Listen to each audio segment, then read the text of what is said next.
Okay, this video is going to be talking about multiplying radicals. Multiplying radicals is pretty basic and simple. The big thing here is we need to remember outside times outside and inside times inside.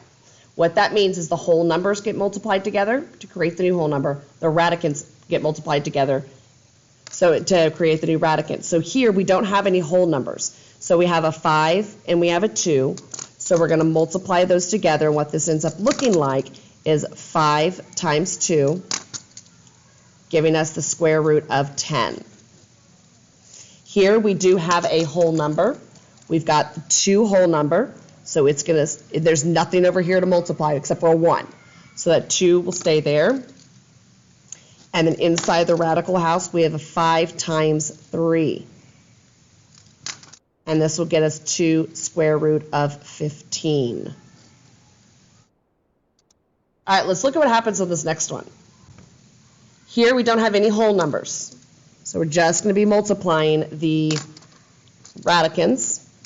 We're going to have a 3 times a 3. This will become the square root of 9. Again, the reason you need to know your perfect squares. This is a perfect square. The answer would be 3. So let's go ahead and write down that this is a perfect square. All right, next, we've got 2 whole numbers. We've got 2 times 4. So this will be 2 times 4. Then our radicands, we have a 7 times 3. Outside times outside gives us 8. Inside times inside gives us 21. Next, whole numbers, 2 times 4. And then with our radicands, 2 times 2. Okay, if you know your perfect squares, you already know what's going to happen here. We're going to wind up with 2 times 2 inside. When we multiply, this will become 8 whole number, square root of 4. Again, we are going to wind up with a perfect square. So let's see what happens if we have a perfect square. Unlike here, we have a whole number already in front. You bring down that 8, and then this will become 2. So it's just 8 times 2 gives you 16. All right. I want to take a look at this next one. It rarely ever happens because your radicals are already supposed to be simplified. We're going to take a look at what happens if you wind up, because right here, the square root of 8 is not simplified. The square root of 6 is a good one to have memorized. It's already simplified. But 8 is not simplified, so we're going to end up having to simplify in the end. Let's go ahead and start. We have our whole numbers, 5 times 3.